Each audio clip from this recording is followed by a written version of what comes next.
Hi friends, നമസ്കാരം. നമ്മുടെ ഇഷ്ടവിശേഷമായ സ്നേഹക്കൂടിൻ്റെ വിശേഷമായിട്ടാണ് വന്നിരിക്കുന്നത്. അപ്പം എല്ലാവർക്കും നല്ലൊരു ദിവസം ആശംസിച്ചുകൊണ്ട് തന്നെ വിശേഷത്തിലേക്ക് പോകാം.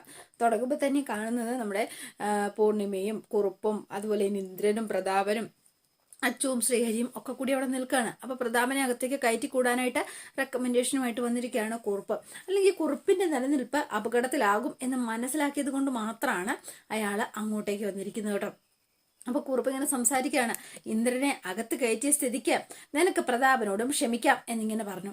അപ്പൊ വേഗം തന്നെ പ്രതാപൻ കാലെ കെട്ടിപ്പിടിച്ചിട്ട് കാല് പിടിച്ച് ഞാൻ ചേച്ചിയോട് ക്ഷമ പറയാം, എന്നെ ഇവിടെ താമസിക്കാൻ ചേച്ചി അനുവദിക്കണം എന്ന് പറഞ്ഞുകൊണ്ടാണ് കാല് പിടിക്കുന്നത്. അപ്പൊ വേഗം തന്നെ അച്ചു, വേണ്ട അമ്മേ, അങ്കിള് കൂടി ഇന്ദ്രന്റെ കൂടെ കൂടിയാലേ ഇരട്ടി ശല്യമായിരിക്കും, അത് ഓർത്തോ എന്ന് അച്ചു. ദേ എന്റെ അച്ചു, നിന്നെ ഞാൻ സമ്മതിച്ചിരിക്കുന്നു കേട്ടോ. പിന്നെ എന്നടാ, അല്ല, ഒരു പാവം മനുഷ്യൻ കാല് പിടിച്ചൊരു സഹായം ചോദിക്കുമോ? നിനക്ക് എങ്ങനെയാടി പാര വെക്കാൻ മനസ്സ് വരുന്നത്? അയ്യോ, ഒരു പാവം വന്നിരിക്കുന്നു, രണ്ടുകൂടി കൈകോർത്ത് നിന്നിട്ടാ ഇവിടെ ചാടിച്ചതെന്ന് ഞങ്ങൾക്ക് രണ്ടുപേർക്കും എല്ലാവർക്കും നന്നായി അറിയാം. ദേ അച്ചു, മഹാപാപം പറയില്ല. അതെ, ദേ ഈ കാര്യത്തിൽ ചേച്ചിയാണ് മരിച്ചുപോയ നമ്മുടെ അച്ഛനമ്മമാരാണ് സത്യം. അതുകൊണ്ട് മനസ്സ വാച കർമ്മണ ഞാൻ ഒന്നും അറിഞ്ഞിട്ടില്ല ചേച്ചി എന്നിങ്ങനെ പറയാണ്. അപ്പൊ വേഗം തന്നെ കുറുപ്പ്, എന്ത് കഷ്ടം നോക്കണേ. അതെ, മതി, ഇനിയിപ്പോ മരിച്ചു പോയവരെ പിടിച്ചൊന്നും സത്യം ഇടാൻ നിൽക്കണ്ട എന്ന് പറഞ്ഞു. ഇനിയിപ്പോ എന്തേലും ആട്ടെ, പൂർണിമ അവനോടൊന്ന് ക്ഷമിച്ചേരെ, ഇനി വിട്ടുകള എന്ന് പറഞ്ഞു. അച്ചു, നീ ചെന്ന ബേബിയോട് കുടിക്കാൻ എന്തെങ്കിലും എടുക്കാൻ പറ എന്ന് പറഞ്ഞു.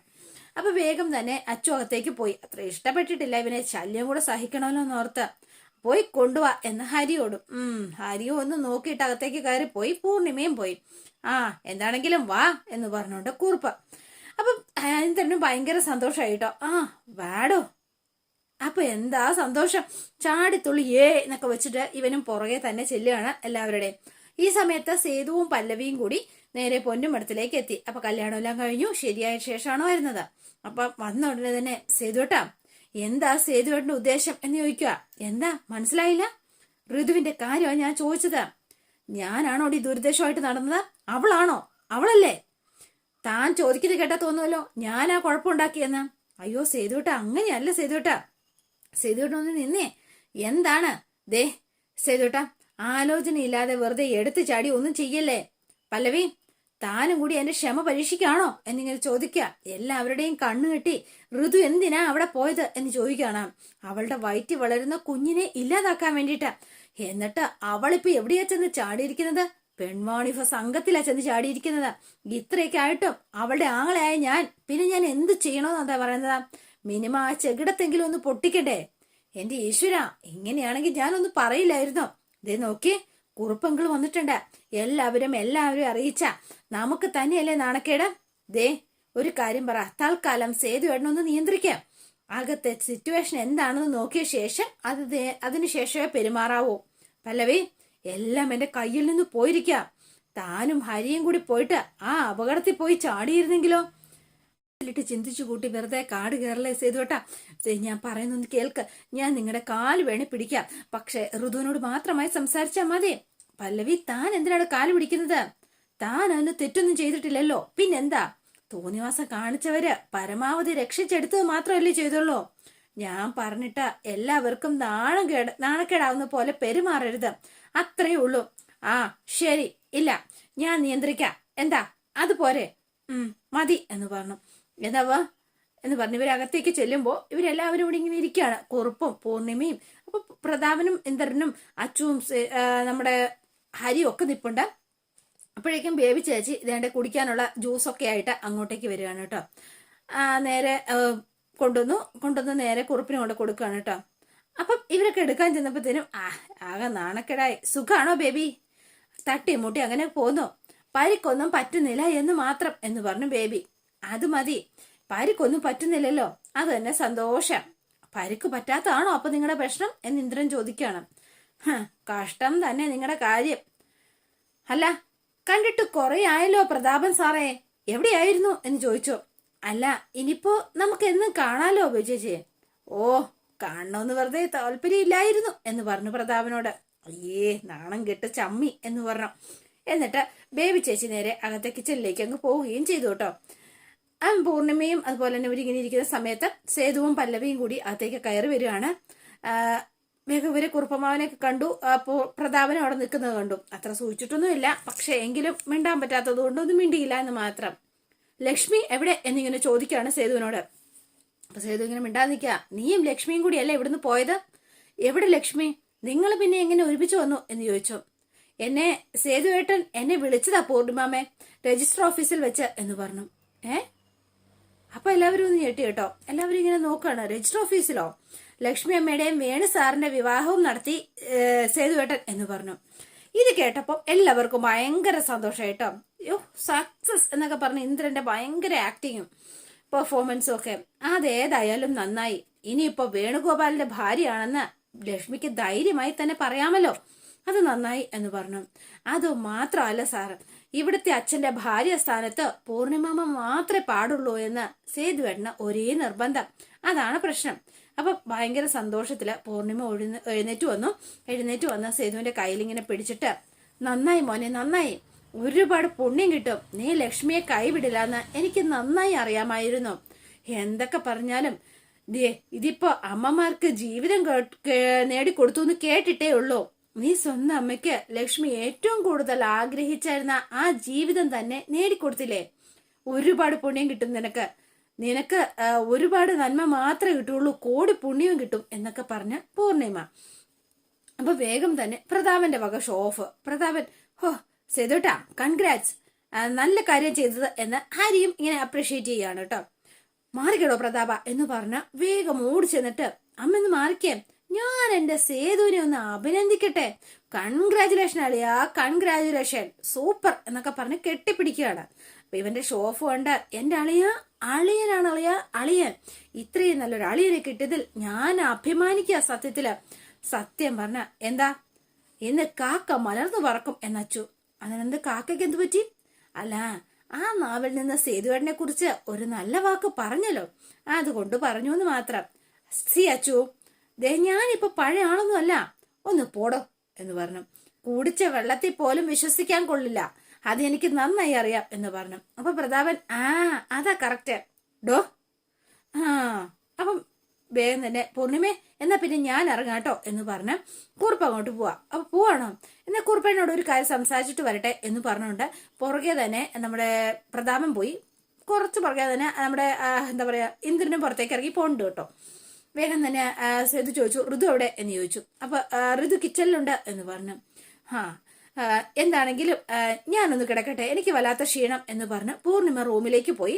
സേതു നേരെ ഋതുവിന്റെ അടുത്തേക്ക് പോവാണ്. പുറകെ തന്നെ പല്ലവിയും വെച്ചു പിടിപ്പിച്ചു കേട്ടോ. അപ്പൊ നേരെ അങ്ങോട്ട് ചെന്നിട്ട്, ഋതു, ഞാൻ കേട്ടത് പറഞ്ഞതും ഒക്കെ സത്യമാണോ? സേതുവിന് എന്താ കേട്ടത്? നീ എന്താ മണ്ടി കളിക്കുവാണോ? ഞാനൊരു മണ്ടിയുമല്ല സേതുട്ട, എന്നെ മണ്ടിയാക്കാന്ന് ആര് കരുതുകയും വേണ്ട എന്ന് പറഞ്ഞു. ഇതും കേട്ടോണ്ട്, ഒച്ചപ്പാടും കേട്ടോണ്ട് ഇന്ദ്രനും ഹരിയും അച്ചുവും കൂടി ഇതേ പുറത്തിങ്ങനെ നിൽക്കുകയാണ് കേട്ടോ. നീ വെറുതെ ബുദ്ധിജീവി ആയിരിക്കുമല്ലേ, അതുകൊണ്ടായിരിക്കും പെൺവാണിത്ത സംഘത്തിൽ കൊണ്ടേ തവല വെച്ച് നീ കൊടുത്തത് അല്ലേ എന്ന് ചോദിച്ചു. അപ്പോഴാണ് ഇന്ദ്രൻ ഈ കാര്യങ്ങളൊക്കെ അറിയുന്നത്. അപ്പൊ ഇവന് ഷോക്കായിട്ട് ഇങ്ങനെ കേട്ട് നിൽക്കുകയാണ് പുറത്ത്. മനുഷ്യര് സകലരെ ചതിക്കാനും പറ്റിക്കാനും നടക്കുക, അതിന് ഞാനാണോ കുറ്റക്കാരി? ആൾക്കാർ അവസരം കിട്ടിയ ചതിക്കും പറ്റിക്കും, പക്ഷെ അവരുടെ അടുത്ത് നല്ല രീതിയിൽ നിന്ന് പെരുമാറാൻ പഠിക്കണം. എനിക്ക് ഒരാവശ്യമേ ഉണ്ടായിരുന്നുള്ളൂ, എന്റെ വയറ്റിൽ കിടന്ന ആ പിശാചിന്റെ സന്തതി എനിക്ക് ഇല്ലാതാക്കണമായിരുന്നു. അതായിരുന്നു എന്റെ ഉദ്ദേശം. അതിനു വേണ്ടി ഞാൻ എന്തും ചെയ്യും എന്ന് പറയുകയാണ്. അപ്പൊ ഇവരും ആകെ ഷോക്കായി. ഋതു, നീ ഒരു മനുഷ്യ സ്ത്രീ തന്നെയാണോ ഋതു? നീ എന്ത് സംസാരിക്കുന്നത്? നിനക്ക് വല്ല നിശ്ചയമുണ്ടോ?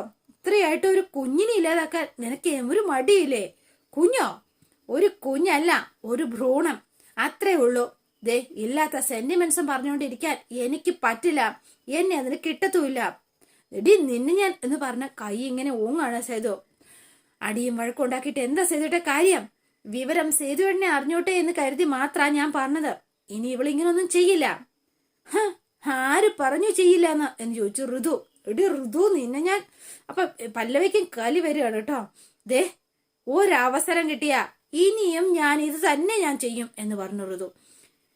എന്റെ ദൈവമേ, ഇവളെയൊക്കെ എന്നാ ചെയ്യും?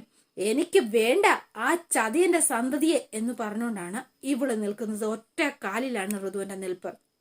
ഇത് കേട്ട് ഇന്ദ്രന്റെ സകല സമനിലയും നെറ്റി. പെണ്ണിന് മാത്രമേ ഉത്തരവാദിത്വം ഉള്ളോ? പറ, ആണിനെന്താ ഒരു ഉത്തരവാദിത്വം ഇല്ലേ? പറ സേതുട്ടൻ, പറ.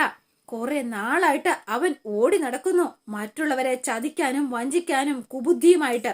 അല്ലാതെ അവൻ എനിക്കോ എന്റെ കുഞ്ഞിനോ വേണ്ടിയിട്ട് എന്തെങ്കിലും ചെയ്തിട്ടുണ്ടോ? എന്റെ കുഞ്ഞിന്റെയും കാര്യത്തിൽ എന്തെങ്കിലും ശ്രദ്ധയുണ്ടോ? എന്നിട്ട് അവനെ ഞാനിപ്പോ മാസം തികഞ്ഞ് പ്രസവിച്ച് കൊടുക്കണമെന്നല്ലേ നിങ്ങൾ പറയുന്നത്? നടക്കില്ല, ഞാൻ നടത്തില്ല. ഇതൊഴിവാക്കാൻ വേണ്ടി എന്തും ഞാൻ ചെയ്യും എന്ന് പറഞ്ഞ ഋതു.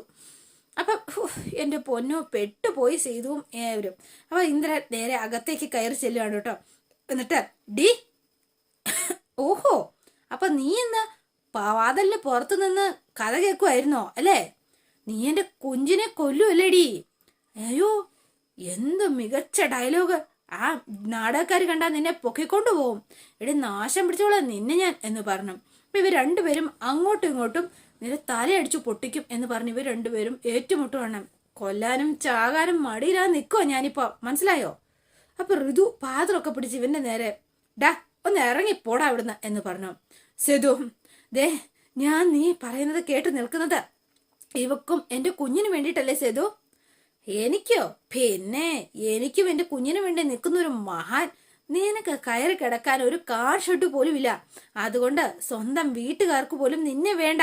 എന്നിട്ട് നീ ഇപ്പൊ പിടിച്ചു നിൽക്കാൻ വേണ്ടിയിട്ട് ഓരോ അഭ്യാസവും കാണിച്ച് അത് എനിക്കും എന്റെ കുഞ്ഞിന് വേണ്ടിയിട്ടാണോ നീ പറയുന്നത്? കഷ്ടം തന്നെ നിന്റെ കാര്യം എന്ന് പറഞ്ഞു. അപ്പൊ വേഗം തന്നെ നിനക്ക് ഇവിടെ കഴിയണം. അതിന് വേണ്ടിയിട്ട് അതിനുള്ള അഭ്യാസമല്ലേ ഇത്? ഓ, ഞാൻ നിന്റെ മുറിയിലാണല്ലോ കിടന്നത്. ഓക്കെ, അതിന്റെ പേരിലായിരിക്കും നിന്റെ ഈ പരിഹാസം. അതെ, അത് തന്നെയാ, അതിന്റെ പേരിൽ തന്നെയാ ഞാൻ പരിഹസിക്കുന്നത് എന്ന് പറഞ്ഞു. നിനക്ക് ഇഷ്ടപ്പെട്ടില്ലേ? ഒരു കാര്യം ചെയ്യും, വലിയ നാണക്കേടായി പോയെങ്കിൽ നീ ഇനി ഇങ്ങോട്ട് വരണ്ട, എവിടെയെങ്കിലും പോയി കിടക്ക്. ഇല്ലടി, ഞാൻ വരില്ലടി എന്ന് പറഞ്ഞു. പക്ഷെ ഒരു കാര്യം നീ എഴുതി വെച്ചോ, എന്റെ കുഞ്ഞിന് എന്തെങ്കിലും സംഭവിച്ചാൽ പിന്നെ നിന്നെ ഞാൻ കൊന്നു കളയും. ഈ ഇന്ദ്രജിത്ത്, നീങ്ങ വാടാ എന്നെ ശിക്ഷിക്കാൻ. നിന്നെ നീ വെറുതെ പോവില്ലടാ, പറഞ്ഞതിനൊന്നും വേണ്ട, കാണാവിടി എന്ന് പറഞ്ഞ് ഇന്ദ്രൻ നേരെ പുറത്തേക്ക് ഇറങ്ങി പോവാണ്. എന്റെ പൊന്ന് ഋതു, നിന്നോട് ഞാൻ എത്ര തവണ ഞാൻ പറഞ്ഞതാ നിന്റെ ഭർത്താവിനെ നല്ലവനാക്കി തരാമെന്ന്. എന്നിട്ട് നീ എന്താ ഇങ്ങനെ? എന്റെ മോളെ, അതെന്റെ വാശിയാ, നീ ഒന്ന് മനസ്സിലാക്ക എന്ന് പറഞ്ഞു. നടന്നത് തന്നെ. അപ്പൊ ഇന്ദ്രൻ ആകെ കലി പൂണ്ട പോലെ പുറത്തേക്ക് ഇറങ്ങി അങ്ങ് പോവാണ്. അപ്പൊ സേതു പറഞ്ഞിട്ട് ഒരു കാര്യമില്ല എന്ന് മനസ്സിലാക്കി സേതു ഇറങ്ങി പല്ലവിയും അങ്ങോട്ടേക്ക് പോവാണ് കേട്ടോ.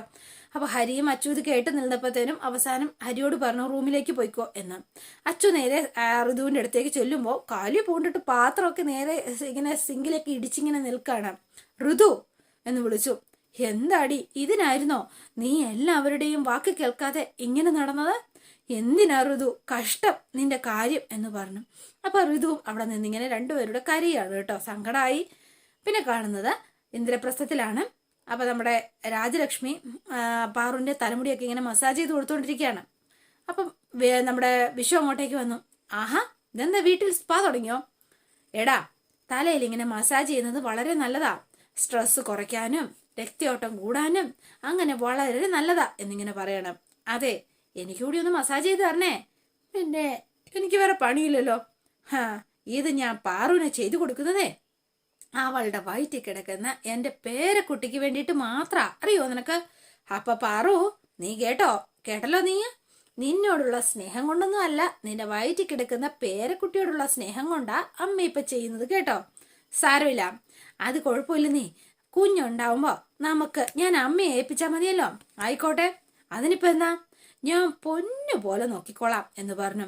പിന്നെ ഇന്ദ്രനെയും ഇവനെയൊക്കെ വളർത്തിയെടുത്തപ്പോ പോരായ്മകളെല്ലാം പരിഹസിച്ച് ഞാൻ വളർത്തും എന്ന് മാത്രം, അത്രേ ഉള്ളൂ.